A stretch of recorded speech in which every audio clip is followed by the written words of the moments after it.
രാധേ കൃഷ്ണ. ഇന്നത്തെ നിങ്ങളുടെ universal message എന്താണെന്ന് നോക്കാം. ഇന്ന് നിങ്ങൾക്ക് ലഭിച്ചിരിക്കുന്നത് 5 ഓഫ് വാണ്ട്സ് എന്ന കാർഡാണ്. ഒരുപക്ഷെ ഇപ്പോൾ നിങ്ങൾക്ക് ചില ചെറിയ തർക്കങ്ങളും അഭിപ്രായ വ്യത്യാസങ്ങളൊക്കെ നിങ്ങളുടെ ബന്ധങ്ങളിലോ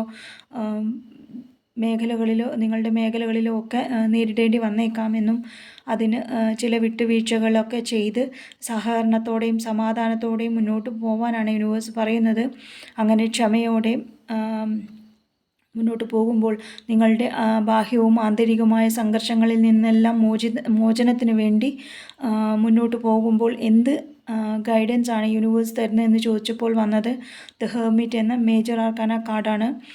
നിങ്ങളിപ്പോൾ ഒരു ആത്മപരിശോധന നടത്തേണ്ട സമയമായെന്നും സ്വയം നന്നായി ചിന്തിച്ച് സ്വന്തം ചിന്തകൾക്ക് സമയം കൊടുത്ത് അത് കണ്ടെത്തി നിങ്ങൾ നേരിടുന്ന പ്രശ്നങ്ങൾക്കുള്ള ഉത്തരം നിങ്ങളുടെ ഉള്ളിൽ തന്നെയാണെന്ന് മനസ്സിലാക്കുകയും അത് കണ്ടെത്തുകയും ചെയ്ത് മുന്നോട്ട് പോകാനാണ് യൂണിവേഴ്സ് പറയുന്നത്.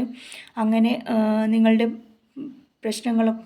പ്രശ്നങ്ങൾക്കുള്ള ഉത്തരമൊക്കെ കണ്ടെത്തി സ്വയം മനസ്സിലാക്കി ഒരു വഴികാട്ടിയായിട്ട് മുന്നോട്ട് പോകുമ്പോൾ എന്ത് ശ്രദ്ധിക്കണമെന്ന് ചോദിച്ചപ്പോൾ വന്നത് 6 ഓഫ് സോർഡ്സ് എന്ന കാർഡാണ്.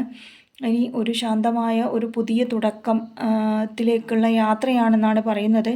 അങ്ങനെ പഴയ പ്രശ്നങ്ങളെയും സമ്മർദ്ദങ്ങളെയും ഒക്കെ മാറ്റിവെക്കാനും അതിൽ നിന്നെല്ലാം ഒരു മോചനം നേടി പുതിയ ഘട്ടം, അതായത് ഒരു പുരോഗതിയോടെയുള്ള ഒരു പുതിയ ഘട്ടം അല്ലെങ്കിൽ ഒരു അധ്യായം തുടങ്ങാനുള്ള